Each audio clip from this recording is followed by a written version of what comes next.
Icon? I think so. Good. Oh, you know. I think we're almost on. Under my beard. When you're not like the big star of the show, we're the warm-up act for Danny Cadota, who's sitting over here and waiting. Danny's going to be on here in a little bit, and he's going to talk about an extraordinary trip you had on the American Angler. Danny's shaking his head. He's not Mike, so you can't hear him, but he had an extraordinary. And you did say, did I get this right or wrong, Danny? You did say that you have a secret for people, or a secret jig, or am I wrong? There's all kinds of things. You got all kinds of stuff. Keep them hooked. Though. He'll be sharing all kinds of stuff. Hooked. I've learned a lot from guys like him coming up here and listening and reading and seeing stuff, the sinker rig, and now they don't want to fish as many hooks on the knife jigs, and or some guys want to bleed them out internally with the treble hook and stuff I haven't done.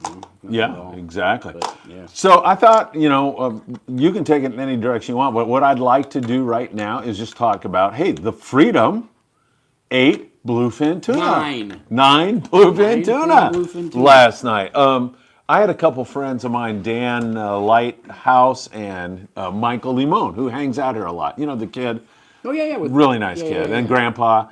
And shoot, they were just excited to be on the boat and see those things caught. They hooked a couple. Oh, yeah. They weren't tackled up properly. They talked. What happened on that trip was Tino called Chris and said, hey, there's a yellowtail biting here. I don't know if you're going to need that heavy stuff. So Chris mentioned to the group that, we don't bring the heavy stuff. And a couple guys did. And then it was one of those nights that if everybody was rigged up properly, they would have whacked them. Yeah, right on. So if you're going on an overnight boat out of 22nd Straight Landing. From this moment on, starting today, bring a 100-pound outfit with you. Yeah. Bring a flat ball, knife jig, whatever you can get your hands on, whatever lures that you can find. I don't care if it's a piece of steel with hooks on it. Yeah, they work, as long as they're, properly assembled. Correct. Yeah. I've rigged up some stuff in the shop that just you never think it would work, but it works. And you got to get the hook in there and you're really, that's cool. I love you doing that, man. That's really cool. Stuff that it'll work. As soon as the weight comes out, thing's done. But yeah, come out. Make sure you have an 80 to 100-pound outfit. The stuff's anywhere from 20 to 200 pounds. It's actually, we're fortunate right now to be able to have that smaller grade stuff. I know. For the guy that does have his yellowtail set up and hooks it on a knife jig and actually can land it. Yeah. So there's a mixed bag there, and you should be able to catch a 60-pound tuna in no time at all if it's properly set up. Right, especially those nighttime fish seem to come to the boat a little bit easier, right? They are biting currently. They are biting today. They bit 2 days ago in the bad weather. It's absolutely mandatory if you're on an overnight trip to bring one with you. Otherwise, you can watch or try what you have, and you might not have line left on your reel when you're done. And you should make the point, or both of us should make the point. I've walked, when I go back to go to the bathroom, I look over, and man, there's a whole bunch of really nice rods for rent sitting there. Yep. So you've got, if a guy doesn't have it, he can rent it. Yeah, I got about 30 of them. Cost you $100 for the rod, and then $70 for the tackle that you need. It's expensive, but it's you catch one tuna over 100 pounds. It's worth every penny. Yeah, for sure. I mean, they're I'm not going to jump in the water again, but there's going to be some massive fish. Oh, you're not? Why not? Because it's probably my turn to jump in with the albacore prediction. We're not through with that yet, though, are we? Let's clear the airwaves. I turned in a released albacore the other day. Oh my God! Just to mess with Phil Friedman. Got his ass. Oh my! How long? Oh my God! I called Sean within 30. What did Sean tell you? How long did it take me to call him on the Pride? About 2 seconds. It literally was 2 seconds. You know how many texts I got just from general fishermen? You know how many phone calls Larry got? Oh, I can only imagine. Why'd you guys let an albacore go? And I'm like, we didn't, Larry. I was playing a joke. Yeah. So anybody that called, they were like, "Oh, you guys really release an albacore?" He's like, "Yeah, the guy didn't want it." Yeah, I know. Threw it over the side.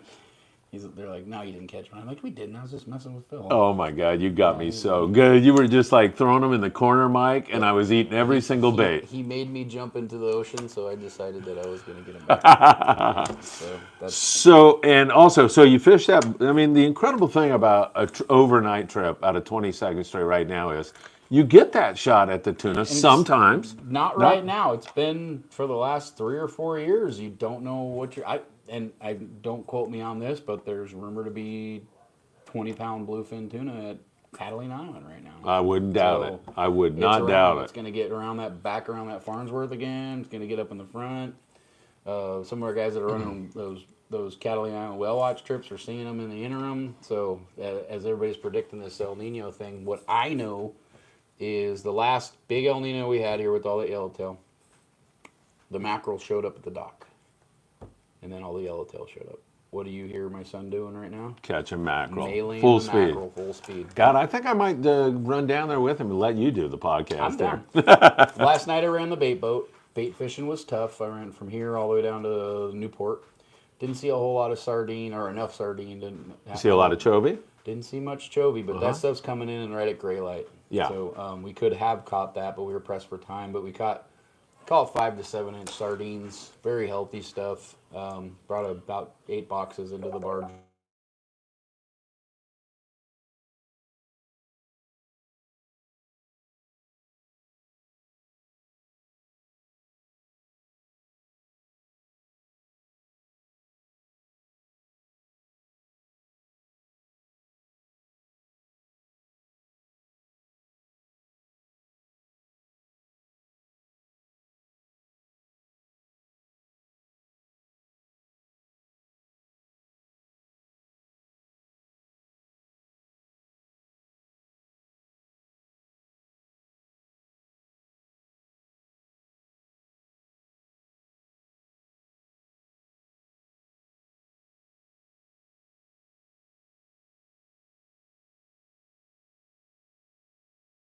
You know, Mike, this is such a confusing year. Are we getting any questions, by the way? Folks, if you want to ask a question, please do. Hold on. Yeah, we are getting some, I think. I need to fix this here. Where does that come in? Oh, but long story short, bait fishing. Go ahead. Keep going. It was tough. It was tough. How do I watch this thing? Oh, here we go. Shoot. Oh, my God. Guys. They're loving Mike Morrison being here. I'm telling you. We were just, all right, Donald says, what's the yellowtail situation? Go ahead, Mike. Yellowtail, Catalina Island's been, so there was patty fish that swam in early April to most of the islands. Yeah. We weren't really out there to get them, but we did start to see them, started to get them. We've had sea lions being an issue.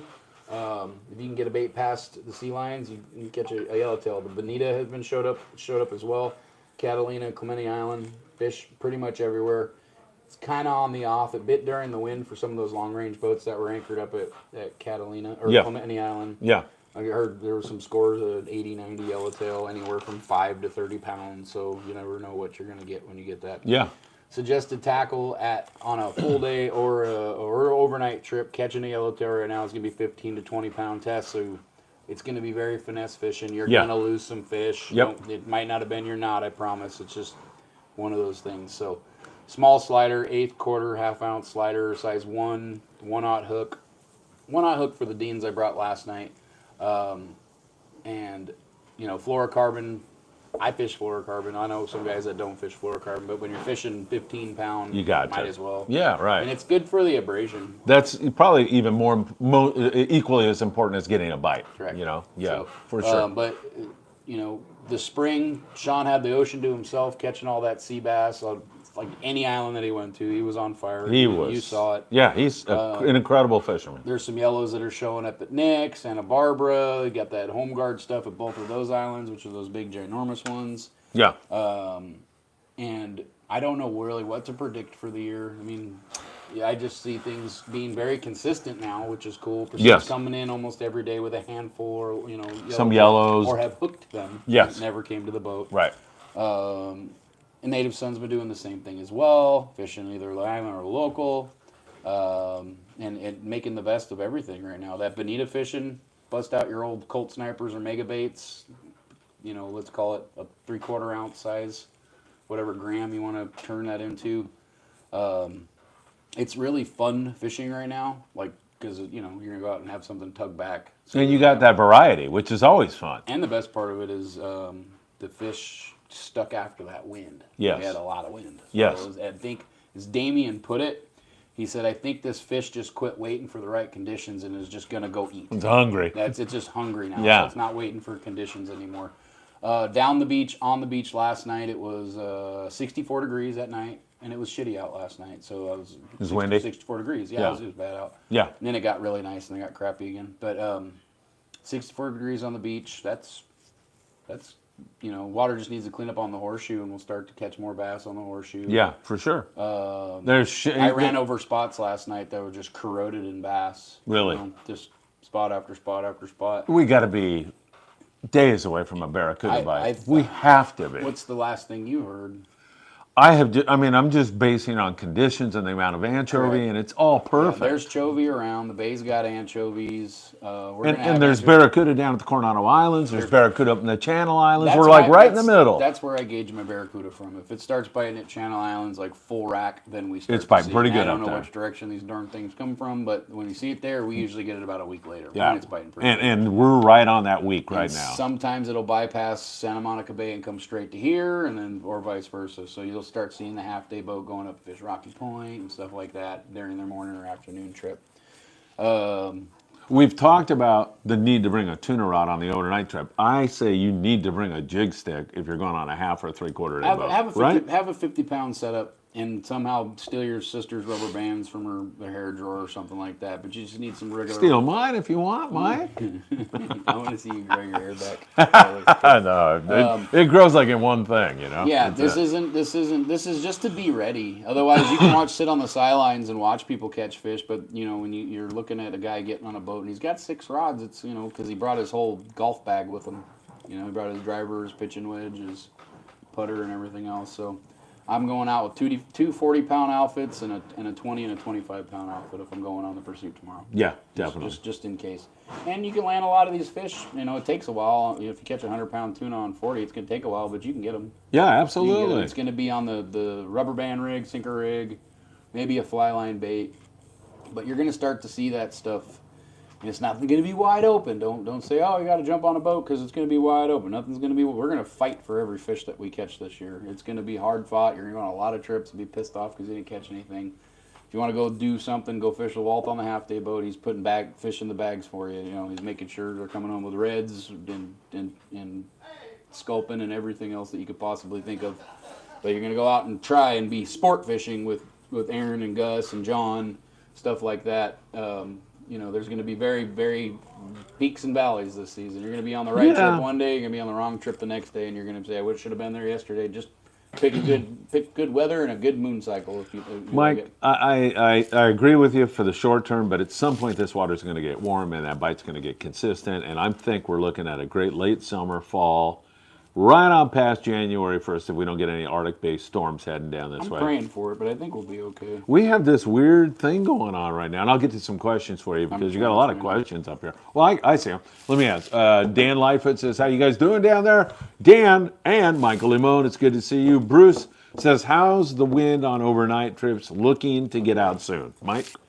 The weather's great this weekend. You should have booked already. We told you all the apps to look at. Don't go off of them for safety, but go off of them for a good judgment call. You can usually see about 10 to 15 days out for good weather. And just get on a boat because you're going to be on one lucky boat one day that's just going to absolutely whack them, or you're going to be on the other boat watching them. It's just going to be a very interesting season. Yeah. You have 5,000 boats in the area, and ours are nicer than everyone else's. Just saying. Jeff Yeoman's 540 Slinger Club says he'll see you tomorrow night, Mike. Hell yeah. Wash Kevin, do you recommend a light anchovy setup like a TN14A? Yeah, the Trinidad 14A is a great fly line setup depending on if you fill it full of Spectra or not. If you're going to put Spectra on these things and you don't really know what you're doing, go with 50 or 30-pound Spectra on there because it's not going to have the slack in the current. If you notice, if you're fishing an anchovy, you got to stay connected. Your line's going to go down current. Your bait's going to go wherever the hell it wants to. So I like fishing a good top shot of 15-pound long enough that I can cast to, so I can actually see what's going on with my bait. Yeah. Anchovy's kind of cool because it gets there and all you're looking for is a wiggle. You're not looking for a strong swimming anchovy. So I like fishing maybe a 1/0 hook with 2 anchovies pinned through the nose, or a gill hook, or something like that. But something you can just pitch out and let it go down current with it, and anchovy fishing is great, and it's wonderful. But they have some anchovies in the barge. We don't know how often it's going to happen, but Paul's out there fishing, trying to fish for for whatever you can to make everybody happy, but you got to just catch what you got to catch sometimes. Yeah, absolutely. But that 14A is a great setup. You can also get away with your Lexa 400s and all those other bait casting size reels. Something you'd fish a plastic with would also work really well. Yeah. Should have no problem landing a 15-pound yellow on a bait caster. It's like how Tino always repeats, bringing a BB gun to a bear fight or something like that. Just have that because you're going to get bit. You might not land every single fish that you hook this season. This is a tough year. We were talking earlier last time I was on here. Like I said, dumb down your Spectre if you're a Spectre guy. Your 65-pound test is going to be a curse for you this year. You're not unless you have a long enough leader on there. You know what I'm talking about. Yeah, absolutely. So it's going to be like an anchor and pulling your weight backward or your bait backwards through the water column. So then you won't be able to take contact. There's guys that are going to say, "What are you talking about?" But I'm going to get bit more than you. I'm not going to land as many as you, but I'm going to get bit more than you because of just that one tip. So be line appropriate for the bait that's there. So 15-pound, 25, and a 40 outfit on a 3/4 day overnight trip. Same thing, but throw in that heavy tuna. Yeah, you definitely want to have that. I got it. If we run out of it, you can borrow one of my personal ones. So perfect. That sounds great. Mike, I should mention everybody, but this is Mike Morrison. I'm sure you all know that. He's the manager here at 22nd Street Landing in beautiful San Pedro, California. We are the lead-in to the Danny Cadota Show. Don't think the Danny Cadota Show is not going to be at 6 p.m. He'll be here, and he's going to share a lot of bluefin tuna secrets. Yep. He just got back in from a wide-open trip on the American Angler, so we're looking forward to that. Freddie, Holy Spirit, fire, greetings to you both. Blessings to your family. Thank you, Freddie. Really like it. Kevin says the audio is not working, but everybody seems to be working now. All right, we're good. That was a while ago in the beginning. All right, very good. Can you see James's comment? Read that one while I go. Usually rent a 100-pound setup, but this time I'm bringing a 50 and 100. Spinning with metered line. Yeah, that should be fine, James. That will work just fine. You could just change your top shots on the 50-pound setup to something lighter so you can get bit. Jason Lawler. Who you know who that is, right? Who cares? He loves you. Love you, Jason. We need more Mike. Hey, Mike, why don't we just do a lead into the Danny Cadota Show every week with you? Or you know what? We'll just surprise people. I'm not doing softball and baseball season, so I'm off until August. I know I know Sam. Same thing over at Island Fishing Tackle. He was just kind of wild with all of that, also. So I know what you're talking about. All right, Steve Bermudez. Are they cleaning the tuna on the boat, and what is the cost to dress out an 800-pounder? If it was an 800-pounder, it would cost you about $400. That's all? Honestly, it's boat by boat basis. We don't charge I don't set any prices on there. I know the Apollo's charging 50 cents a pound for anything over 50 pounds. It's just by size. If you really want to haggle them down there, they'll measure it and give you an accurate weight on it, but I don't know. Every boat's different. So, bring cash with you. They'll take good care either way. Yeah, exactly. All right, cue ball, different ball game. That's chasing pelagics. You got to take the chance, go the distance, balls out, he says. Yeah, I mean, pelagics are like not a slam dunk. No. Even when it's wide open albacore or even, bluefin or whatever, you go out the next day and they moved. They're gone. They're not biting. Yep. That kind of stuff happens. This season, it appears that a lot of guys can only fish on the weekends because the economy's doo-doo. So if you can make it a point to get out during the week and be ahead of the fish count, I would highly recommend that. Yeah, and you have less boat pressure, less people on the individual boats. It's way better, right?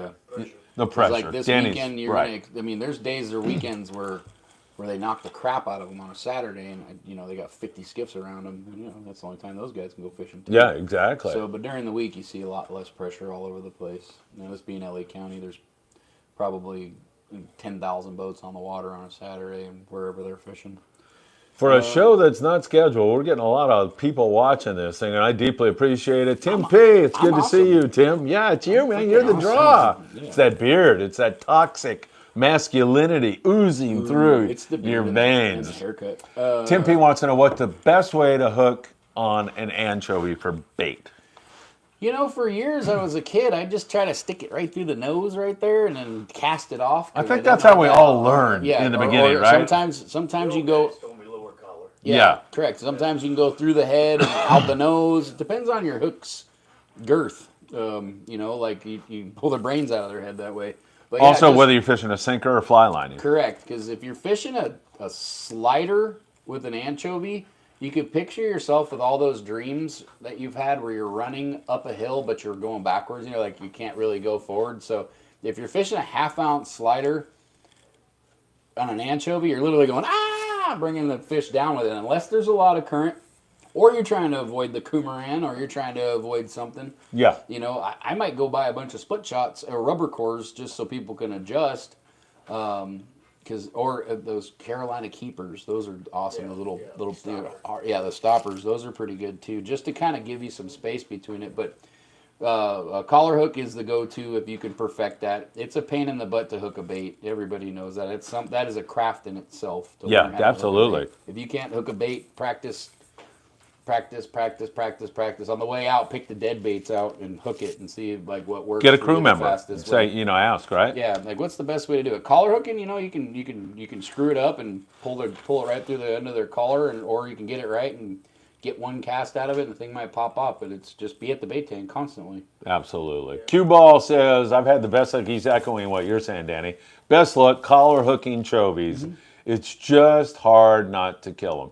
Wire, tiny, hook game. As for an anchovy, for me, as long as it's still twitching in the water for the first 45 seconds of you fishing it, you got a chance of getting a good bite. It's not like a sardine that has to run like hell.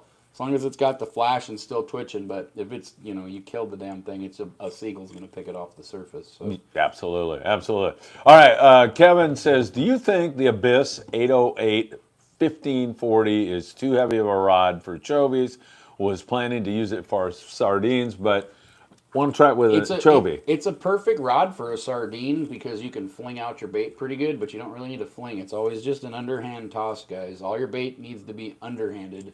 You can cast it out and be that guy. There's a handful of guys that have that wired. But casting it over there, imagine all the times you went to a summer pool party, and they're like, you can do it, Mike! And then you do a gainer, and then... Belly flop. It's the same thing. That thing has a soul somewhere, that you just knock the crap out of him. And now he's doing a burnout on the surface. Yeah, so right. Underhand cast, away from everybody else. Don't be the guy casting over the top of everybody. Underhand cast, pitch it out. You could get really good at a flip cast. You can get it out 30 or 40 yards if you actually get good enough with it. But the 808 15 to 40, I wouldn't. To me, because it doesn't have that bend that I like. I like the 900 XL, the CalStar 900 XL. That's your anchovy rod all day long, or that cheap combo you got from Walmart. That's a spinner that's 9 feet tall. That's not properly rated. That's the right one too, because it's got that little whip to it, But you want something with more whip than that 808. Yeah, it's good for a sardine. I don't know if it's that great for an anchovy. Richie Rich sounds like he's incredulous. He can't believe it. He says, Mike has a lot of good info. I got 7 hours of sleep, so not like the last show. Whoa, man. Just absolutely hunched. That's right. You were screwed on that last one. Joe Valerio, hey, Mike, would you guys ever think about doing a catch and release tournament like Dana Wharf is doing? I think they're doing it right now, Joe. So they're doing a catch. Are you up on what they're doing?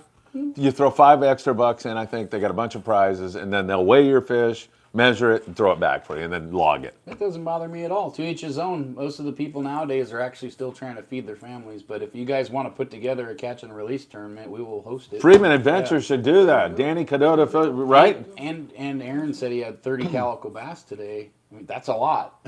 That's a lot of 14-inch or bigger bass. You had 14 legal fish? 30. 30? 30. That's nice. I'm thinking 14 inch. They probably caught 200 or so bass. That's really good action. Badass. Man, I love that. That's my jam. Yeah. I'm going right now. I was talking to Watanabe. I was like, I'm going to do a calico bass charter on the True Line. I got to go do one. There you go. That's a good idea. He likes going to get there and go tight, and he's a bass retard like I am, and I love it. Yeah. I sit there all day, like sitting with my son catching mackerel. I can sit there all day casting the bait out. Yeah, it's a weird year, and Danny, I know you're going to talk about this on your show, but the layers of different temperature water, that is going to happen. Warmer water is going to always be up top usually, but the salinity can move that around also. Correct. So I dive. Yeah. I haven't dove in a few years because of the kids, but I dive. The water's at 70 degrees at whatever bay at Catalina Island. As soon as you get about 15 feet It's cold. Freezing, right? It's like 52. Yeah. The thermoclines are horrible there. Sometimes you get in there. And another theory there's not a theory, I'm sure there's got like, the tuna and the yellowtail and the stuff that are eating in that clean water offshore, that's where the bait's hanging out, and the fish are down deep, and they look at it and they go, oh yeah, we found that clean area where the bait wants to live in that 70-degree water temperature. Even down below, down in San Diego, the water's been 64, 65. There's been several shots now where these guys were getting yellowfin. Yeah, Nice ones. I was going to mention that. That's what I'm talking about. So Yellowfin. Danny says we're getting yellowfin. He's absolutely right. Yeah. That's what makes this interesting. Yeah. And listen to what I can tell you happened today. And I'll let the cat out of the bag about. I shouldn't about La Jolla, but the San Diego had wide open bluefin again today. He had it yesterday. A bunch of other guys were in on that. La Jolla's got a lot of squid. And we haven't seen that there for a long time. That's cold water. That was when Obi Mako was running the Pacific Quest. Was the last time it was on a Kraken. That was the last time people were kayaking and catching them on their kayak. 150 miles off the the California-Oregon border today to Dorado. We're taking in 59-degree water. Oh, we're in it. Those things got lost. So, I mean, my theory is still right. Those fish are only here because of the kelp patty container ships that were stuck out for a year and a half. Those lights were on at night. They found their way to bait. I'm not crazy. It's not a crazy theory. Who says you're not crazy? That's not a crazy theory. There were thousands of container ships adrift for months with lights on at night. Can I say something? Can I make a point, please? Two things can be true at the same time. Your theory could be correct, and you still are crazy. Those two things can live simultaneously. I think the light scared away the albacore. Albacore, man. I think the light scared away the albacore. Are we going to catch albacore this year? No. Are we going to catch albacore this year? You know what? Danny Cadota. Those transponders are still off.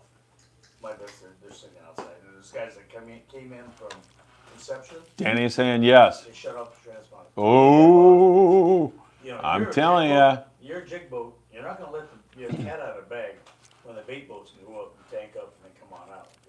Then no, I'm with you. I think I hope to have my son with me at my side. Yeah, that'd be great. Meleeing these big winged critters. I would love to see it. It's just a magic fish. We catch a handful every year down south, that think they're a yellowfin or a bluefin, It's like these yellowfin now. Yeah, exactly. Keep our fingers crossed. Because, people, when people come out of the woodwork, we basically paid for H&M the first couple of years in 84 and 85. After an El Nino, when the biologists of the oceans are going to die. Yeah. So, no, we're not in charge of Mother Nature. She's gonna get us. Exactly. All right, Tim P says, how the heck can that happen to the CJ with passengers on board? Tim, I'm not going to make any comments on that, but I would prefer not to. Yeah, I've talked to the owner of the boat, and we'll let it play out and see how it goes. I get what you're saying, but it was really unfortunate, and other than that, we'll just refrain from saying anything. Cue ball. Practice casting a wood clothesline clip. Cue ball has been listening to Frank Lopreste, man. Frank used to say that 50 years ago. It's the appropriate weight. Yeah, exactly. You can still find them. Yeah. Cue ball's right again. Yeah. I worked for Frank back in whenever it was, and I remember him, always, you got to go out in the... even better if you can do it with a Q-tip. Yeah, there you go, man. If you can do it with a Q-tip. Yeah. We're a lot better back then. We had Squitter Juniors. Oh, yeah.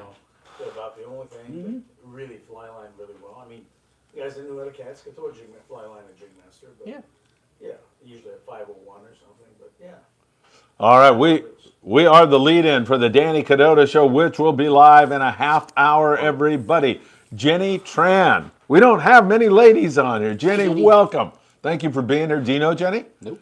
Well, I don't know if I do or not, but welcome, Jenny. It's great to have you here. Do you think a Torium 16 would work for anchovies, or would it be better for a sardine fly line reel? Mike? It's all about how much time you put into those reels. I mean, you have to cast them out. I think it's a great... people fish jigs with that reel, I like a 14. 14 would be more appropriate for it. It's got a lot of line capacity. The 16, I'd stick to the sardines because it's just going to be a little easier. You'll see what we're talking about if you apply it.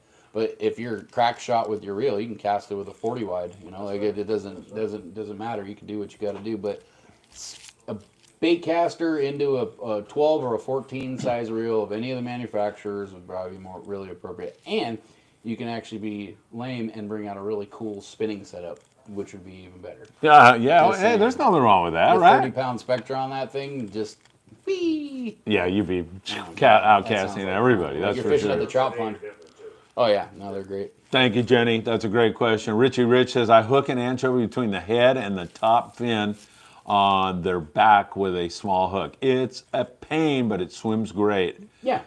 that way. Like I said the shows prior, get the bait or get the hook in the bait anywhere that you don't kill it without squishing it at the same time. Just pin it anywhere. Tail hook, butt hook, collar hook, wherever you in the middle of a bite, get the bait in the water. But if you want to do it, collar hook, neck hook, through the nose, whatever you can get the hook in, but I like collar hooks because it gets to the water and it does swim and it doesn't flail around. Man, a lot of people watching this show. You're very popular. I might have to have you on in about 6 months again. All right, man, it's building to a big show, Danny. Hey, bienvenidos, Emmanuel Navedo from Florida. He's watching. Can you beat that? I love Florida. Emmanuel, thank you, man. It is so good. Q Ball says, right on Florida. He loves it. Tim P. Kel Patty Sea Containers. That makes sense now. Tim, come on. Don't humor this guy. I'm going to have to listen to this nonsense for the next 20 years, along with aliens and whatever other foolishness you're into. I believe in the Earth's round and stuff. No, You do? Yeah, 100%. You sure? You don't think the boat, the Monte Carlo, is going to go off the edge, right? No. Okay, thank We'll God. run out of fuel before we get there. All right, Q Ball. We're supposed to have really big anchovies this year, so I'm feeling good about it. What do you think? Those big Morro Bay baits Danny and I used to fish with all the time. We've already had them. Just hopefully they get everywhere and all the fish want to eat our bait. Q Ball says, yes, Lo Preste. That was the right reference I made. Steve Bermudez, can we do some jokes, sing along to warm up for Danny? What are you feeling like? I could do my what's the best cheese in Mexico joke. Have you heard that one before? Go right ahead. You know, so what do you think it is? Have you ever had Jalisco cheese? I don't eat cheese. Oh, that's right. You don't like cheese. I eat pizza cheese only. Well, the best cheese in Mexico, in case if you ever travel down there and you want to get it, it's cheat cheese. Cheese. Yes. I like these ones. No, stop that. It's a family show. Watch out there now. That's a good joke, right? There was a very popular guy named, what was his name? I can't remember right now. Huge. He was from Guatemala, I think, and he's a huge star he had better ratings than Howard Stern at one time. Oh. What the hell? I can't think of his name. But anyway, I was in a studio next to him when I was doing a Spanish language radio show, and I told him that joke, and he loved it. So, Cucuy. A lot of you don't know who he is, but Latin, Spanish-speaking speakers will know exactly who that is. Tim P., you are so right, Tim. I don't want Mike Morrison running out looking for a fillet knife to slit his wrist. Please hit that like button. Please, please, please. That thing has got to go to 30 likes like in the next 30 seconds or Mike is going to shut this show off. I'll tell you that right now. All right. Power plug. Yes, Jason Lawler likes it. Chi-Chi. Oh, he already knew. Yeah. Mike, do you think the bluefin tuna are going to come on the beach again in 2021 since the bait is stacking up on the beach? Mike. We caught bluefin right outside of Newport last year. Caught them. Well, didn't we catch them out by the rigs? Yeah, just between there and Newport. Yeah. Yeah, no, I was coming back. I was running the true line. I was coming back from catching. We caught 30 yellows, and the group didn't need to be home, and we didn't have a trip afterwards. So I was like, yeah, I'm just going to keep going. We caught 4 on the sinker rig. Nice. Yeah, no, it was just out front. The three-quarter day fleet was getting them. That's great stuff, man. I mean, how can you beat that? You can't. You can't. No. You can't. You know, this bluefin, and maybe our friend from Florida could, on the East Coast, you catch some awfully big bluefin tuna, but you do not get like this consistent 30, 40 fish per trip. I mean, 9 fish on the Freedom. To me, I still remember a time where you would have been jumping up and down for 3 months after a catch like that. No, so we can't get the quality, the numbers, all of that stuff. It's amazing, man. And then you go to the island, you fish for yellowtail, calico bass, sheepshead, whitefish. What a freaking opportunity right now. What a great opportunity. There's a lot. I don't know about the sea bass phase. I know Sean caught one today. I don't think it's over. He had a big one, man. 49-pounder. Yeah, I know, because it has been very, I know my commercial friends that are gill netting them, they're getting them up north pretty good. Yeah. But the sea bass bite down here, we were very fortunate to find that stuff this year. But it's normally gets kick-started pretty good for the Channel Islands boats, like right now. Yeah. We're usually the thing in the middle for fishing, and we're ahead of the curve right now. We're certainly in the middle on this Barracuda thing, but don't tell anyone that's buying a $1,500 ticket out of a place down below us. But we're fishing right next to those boats. Just saying. It should be very, very, very easy. Just click the link and go, oh, that makes sense. All right, Joel, great question. Go ahead. Disregard our fish counts real quick. We're not turning in the right fish counts every day. So What does that mean? like the pursuit hasn't turned in a fish count in like 2 weeks. What? They just people because they want to keep it under the radar, whatever they're doing out there. So some days it's bit them in the butt.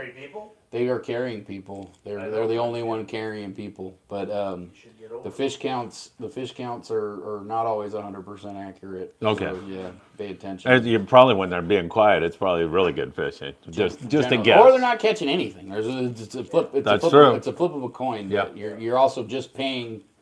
You're coming to 22nd Street Landing to buy a boat ride. Yes. On a nice ass boat. And have fun, With fairly enjoy the decent, outdoors. Friendly crew. That's what you're going. You're going. Like I tell my guys that I hire, I said, you're not selling a fishing trip. You're selling a therapy session. A therapy session, an Literally, adventure. Nothing matters. Once you untie the boat and it's going past the bait barge, you're like, this is cool.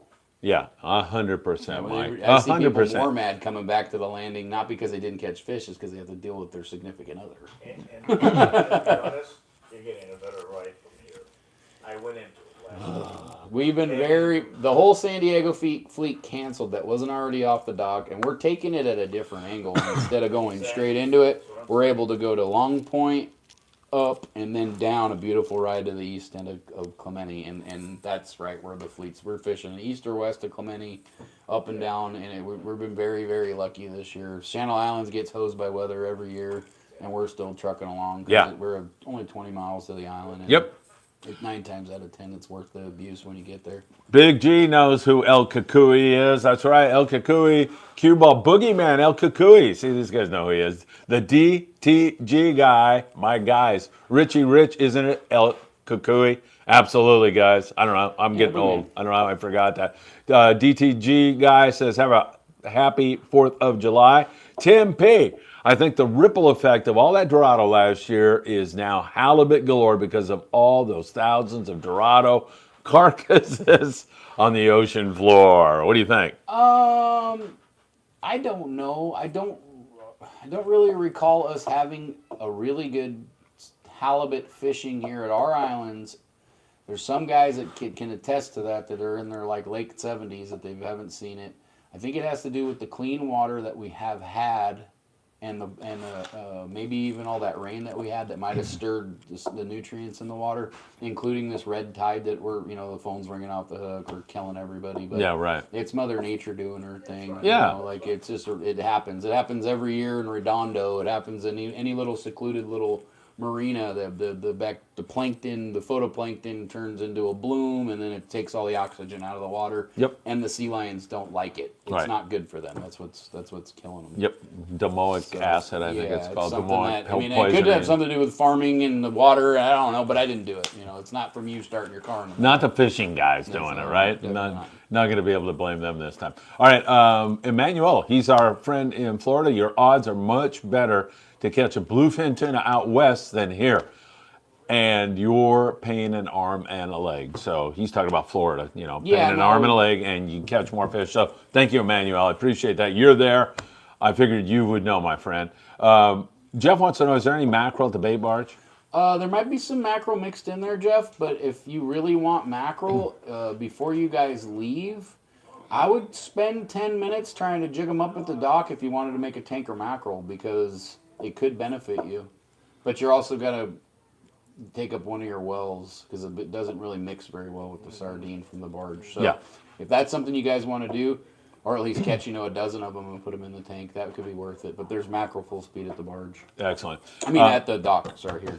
I digress for one moment. Just to mention that I talked to Paul Strasser, and he asked me to mention that on the Independence, they have a 3-day trip leaving July 2nd, fishing through the 5th, And how many times is there an opening on the Independence? There's Never. very few opportunities for these short trips, especially, and it's economical. It's you get meals and stuff like that, and the boat's badass. Yeah. I mean, it's like nice. 5 Monte Carlos stacked on each other. It looks just like the Monte Carlo, but a battleship.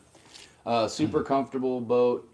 There's going to be a bunch of those trips throughout the year. There's a lot of like 10 and 12-day trips that just the economy's jacked up, so they're not filling them. So towards the latter part of the season, when we're knocking the crap out of this bluefin, they're going to be fishing right alongside of us on a 3-day. Yeah. In October and November, and I'm begging them that I can have some time off to go fish on their boat with Benjamin this year. My God. Just to be on the boat, just working with Matt and Brian on the boat, and the rest of the crew for us, and all those guys. Those guys are top notch. Yeah, they are. You're on the Angler. It's a similar program over there. Yeah, oh yeah. Big ass boat, and you're just like fed, and you come off the boat weighing 30 pounds heavier when you get off the boat. All right, yeah, they'll tie all your knots. Like you can even show up with nothing, and they got boat gear. You just got to acknowledge the fact that you have nothing, and you can use their crap. Yeah, I love that, man. That's awesome. Yeah, if guy from Florida. Sorry, I didn't remember your name. Emmanuel. That's where you need to be headed to if you want to catch.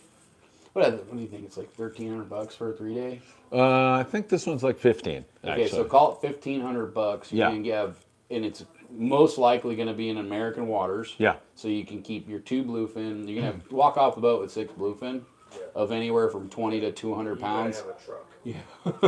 You go to the fisherman's processing down there. It'll all come in little nuggies when you come home. Then you just better have a bag of money. I know exactly. Everything's expensive now. It really Yeah, sucks. well, what can you say? Yeah, Mike Trunk says, "Are we going to catch any albacore?" I haven't heard you mention the albacore word in the last 20 minutes. Mike's not paying attention. Watch your dirty mouth, Mike. Mike, you're not paying attention. You came in late. Danny Cadota says yes. I say yes. Michael said no. I just believe it when I see it. Yep. There you go. Tim P. Do you hold your rod under your left arm or right arm? Left arm, right hand reeling. There's your answer. Jose. Sometimes I push it backwards, though, to do it like this. Jose says, do you think the boats aren't filling up due to the economy, or are people waiting for wide open fishing? No, the economy's jacked up. And now the weather is getting more consistent. Yeah, no, it should we've pick had up. weather, which kept people away. But the last 10 years, I mean, you guys know that are listening. Your kid's not going to college because the fishing's been so good. You're also taking your families out, so they're learning stuff. So you're spending money to go fishing, and it's still, it's worth it. Like everything you're spending on it right now. But this year's down. There's no free money in the airwaves coming out. And people that are working, they reading the newspaper and saving their money, and they're sneaking out. Like the guys that, the half-day boat's been suffering the most down here. Yeah. It's the working class guy. It's the times that they can and can't. They're taking overtime instead of going fishing. Yeah.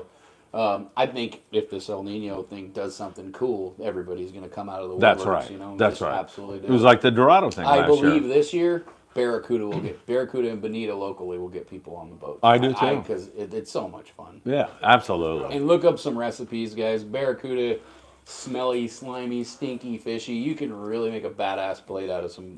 Barracuda ceviche, but properly soaked. Yeah. Yeah, no. All right, cue ball. And folks, we got about maybe 5 more minutes here because then we're going to get ready for the Danny Cadota show. But Mike, we're going to have to do this more often. I'm loving this. So, cue ball says if you don't keep a sabiki rig with you, you're making a big mistake. Snagging mackerel, I guess, right? Not yet. Last El Nino, yeah, we couldn't find bait, and the bait died that we had. So we would come in the harbor. All the sport boats would be in the harbor, snagging 100 pieces and go and jam out and catch a yellowtail, and then come back in and do it again. So not necessarily the sabiki set up on a sport boat because it's a mess. Just get a size 6 hook and a small sliding egg sinker and just swing it over to the deckhand. It's a fun process. This is like jack pulling, tuna in the corner, but. Hit that like button, Small everybody. hooks. Lots of people watching. Mike Morrison is a hero. David Hollinshead says, I'm flying out from Fort Wayne for a 3-day trip on the Vagabond in August. Whatever the answer that people give you tonight, I would still check with the airline. He wants to know, will the airlines let you bring hooks and jigs on the plane? Carry on. You can check it in your luggage. Yeah, but I think he's saying, in your luggage. I wouldn't bring it in your carry-on. Big old hook. Yeah, check it in. When we flew to Florida, we brought all kinds of stuff, travel rods and everything. Yeah. But yeah, you can bring a lot of guys bring their reels and rent our rods and stuff like that too. But you can put the hooks in your bag. You shouldn't have a problem. Carlos Sanchez wants to know why it's bad luck to bring bananas on a boat. Do you want to handle that one? Yes. Or? The banana boats that used to bring bananas to the United States or any other underlying country, there would be a spider on there Tarantulas. that would wipe out the crew for the most part. So being on a banana boat, chances are you probably weren't going home to your family anyways. So it's just kind of one of those things. I've said this before. The redheads are bad luck on a boat too. There's a loophole. You have to stand there quietly and hope the captain acknowledges your existence, and then they allow you on the boat. But that's the old life. So. Yeah, bananas. But I eat bananas when I'm out on a boat. Not sport fishing. It's just one of those things. But when I'm working commercial, it's to keep the potassium going so I don't get leg cramps. We had an artist over the entries to our bunk rooms as you went down on the Mustang. Yeah. It had a picture of a monkey on the mast. You know, it says, monkeys and fishermen are welcome, but leave your bananas at home. Danny had on the Mustang. I'll have to get a picture. Yeah, he'll have to show that. Couple more questions here. Any luck fishing at the bait barge when loading up for bait? Yeah, guys catch stuff out there all the time, right? They usually catch that jackpot sand bass at the barge. You know, I see some guys catching stuff there. You know, fish anytime the boat's stopped. Take advantage of it. Emmanuel from Florida, our hermano, wants to know, what boat were you guys talking about for fishing in October? All the boats there, right? The Independence. Oh, that's right. IndependenceSportFishing.com. Sorry. Michelle. Ask for Michelle. She will book your trip. Start looking now because they revamped the whole schedule. Yeah, so yeah, I'm probably gonna get on that boat for a 3-day. That'd be I might great. have to scrub. For a lot of people that haven't done it. Yes. Dude. Because Yeah. you can't get on that boat that time of year though. I That time know. of year it's all 15 days or longer, so it's actually a curse and a blessing for Mark and Paul. They're all stressed out, but they'll fill them up. Oh, yeah. Emmanuel says he was planning on going on the Legend on 10/17 for 2 days. Legend's been red hot. Steve's been doing a great job. I get his videos a lot of times, and he's very enthusiastic, so he's been doing great. Richie Rich, I love Barracuda cooked in butter and bonito ceviche. And yes, we definitely need Mike back on the show. Look at that, Mike. Awesome. Thanks, Rich. Tim P, they won't let Captain Hook on an airplane. No, they're not going to let Captain Hook. Finish the joke. That's too crazy. What else here at 22nd Street? We're going to get ready for... Weather's nice. The fish they're not biting to where it's like, oh my God, you got to come down here. It's wide open. You got to just go fishing. Pick a day that works for you and go fishing. It could be the best trip of your life or the worst fish catching of your life. But either way, it's going to be an interesting year. Like, who knows? You got a shot on a fish of your life for them too. Yeah, absolutely. On an overnight trip right now, there's a lot of guys for $225 right now go on an overnight trip and catch 100-pound tuna. They'll never have that opportunity again. This are my normal average fishermen. They're going to come in here, get a 30-pound outfit rent rod, and look at me. Do I really need that 100-pound setup? Yes, sir. It's going to cost you. This is expensive. It's exactly the price of your ticket to get on the boat. But why are you showing up and wanting to not give yourself the opportunity? Yeah, you know? I mean, you can't hunt big game with a BB gun. No, not at all. And all those years I ran boats out of here, we never had a shot at tuna like that. No, never. Never. It's literally, I mark my words, the pursuit's going to have a big one. Like, oh, yeah, definitely. As soon as this, no question. As soon as the weather absolutely shapes up and they can go beeline it off the west end. And, hey, are you buying me dinner tonight? I need a couple of those egg things out of you. whatever you say. I'm only kidding you. All right, finally, back-to-back overnighters, the 3rd and the 4th on the Old Seabiscuit out of Channel Islands. The Duck is doing that. Tim P says it's going to be a great summer cue ball. Legend is legit as it gets. The boat is doing a great job. Mike, I'll let you say goodbye, but before you say goodbye, tell everybody how they can find you here at 22nd Street. Let them have it. Danny Cadota Show in 10 minutes, everybody. Mike, take it away. 141 West 22nd Street is our address. 22ndstreet.com is our website. It's very easy. Just put your card on the thing and show up an hour prior to departure. Pick a trip, any trip, I dare you. You will not be displeased with our boats. We have the nicest boats, in my opinion, the nicest boats down here, biggest boats down here. You're gonna have your mind blown. So nice young crew on all of our boats. 22ndstreet.com, Instagram, 22nd Street Landing. Tag me in all your stuff. I will share it. I'll make you insta famous. Hit that like button. Mike, great to see you, my friend. Thanks for spending time with us. Thanks for having me. All right, we'll do it again really soon. Take care, everybody. Back with the Danny